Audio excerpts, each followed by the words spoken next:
Hello everybody, it's Andrew Hutchings here, still not a licensed physician, still embarrassed for the day when people are going to think that I'm a horrible person or an idiot, because I am going to be a licensed physician. But don't worry, I'm not an idiot or a horrible person. And I'm a little sick right now, so I'm going to take it a little more slowly, even though it's hard. And I'm going to omit certain words so that hopefully this video doesn't get... I'm not sure if I'm going to put this video is not about a certain kind of headline in it to hopefully get the people who control these videos to see that it's not about what they don't want you to speak about. But yes, so antibodies. We think of antibodies as a only good thing. I mean, not everyone does. If you know a little bit more about stuff, you can realize you can have bad antibodies that attack your own body. But in terms of antibodies for things that you don't want in your body, pretty much everyone thinks that they are only good. How could it possibly be a bad thing if you have antibodies against a pathogen that you don't want in your body? Antibodies bind to it, that's a good thing. Well, it's not always. Because if the antibodies don't neutralize it and make it incapable of attacking you, incapable of entering into cells and reproducing, technically you shouldn't say certain things reproduce, pathogens. You see, I almost said one of those words that can get this video. Yes, when they replicate. So if it hasn't been neutralized by the antibodies, antibodies actually trigger other cells to come and eat the pathogen. So what do you think happens if the antibodies didn't neutralize it? You literally have an expedited mechanism for that pathogen to get into your cells. So normally, pathogen enters the body, lots of stuff happens, it's preventing it from getting into cells. But if you have antibodies that can be cranked up because you've already got them sometime in the past, but these antibodies don't completely neutralize it, so the pathogen enters the body, it triggers the increase of these antibodies, they go out there, they grab up all the pathogen, and then your body goes to eat them all up. And you just got all the pathogen into you.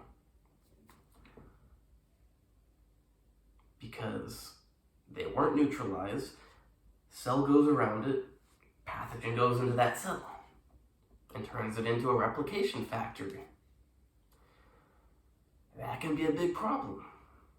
That means that even if you already have a wide variety of antibodies that can get pathogens, you can actually make a sort of a weapon where you make somebody's body so that it's going to produce bad antibodies.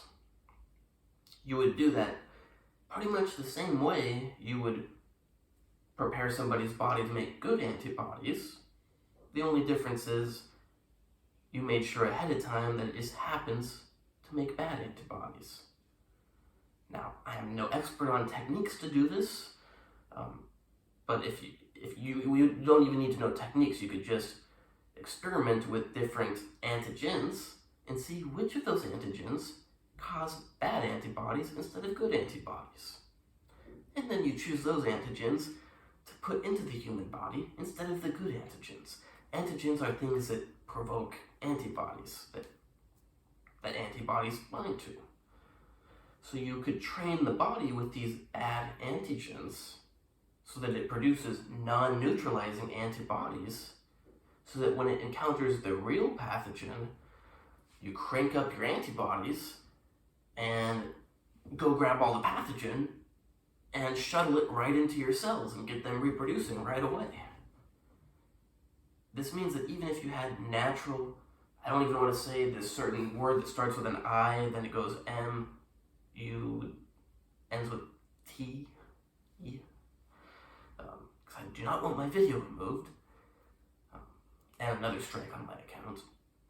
But even if you already have antibodies, if you were to have the bad antigen introduced into your body, you could have, because it's introduced in an artificial way, that it can be introduced in a very high amount so that your body has a very big antibody response to that bad antigen. And it can be like you have natural antibodies at levels are like right around here, but because you artificially induce that bad antigen, your body's not going to produce those other antibodies at like this level. So when the pathogen enters your body, you've got little amounts of your good antibodies, but you've got a lot of those bad antibodies that rush to the rescue of the pathogen, grab onto it, and shuttle it into your cells, where it can start pumping out everything. And then your body senses it and sends out more of those bad antibodies. Now, hopefully the body would figure out something and somehow stop making those ones. It's probably going to end up making good antibodies eventually, but there's going to be some lag time. And that lag time means that you're going to get a massive pathogen load. In case you haven't noticed, I'm just switching out the word for pathogen. Pretty scary stuff. I'm not saying this is what's going on, but it could be. Again, like, I'm serious. I'm not saying it's going on, but it could be. The world is not so nice and not so simple as many people believe. My website is andrewhutchings.org, where you can hire me for consultations. My Instagram is natural_true_fitness. My book on tendonitis is done, and I think because the digital version looks like garbage and it doesn't let me edit just the digital version. It takes the book version and translates it into digital. So I think despite paying for the digital version already, I'm just going to slash that and only publish my book because I don't like to publish garbage.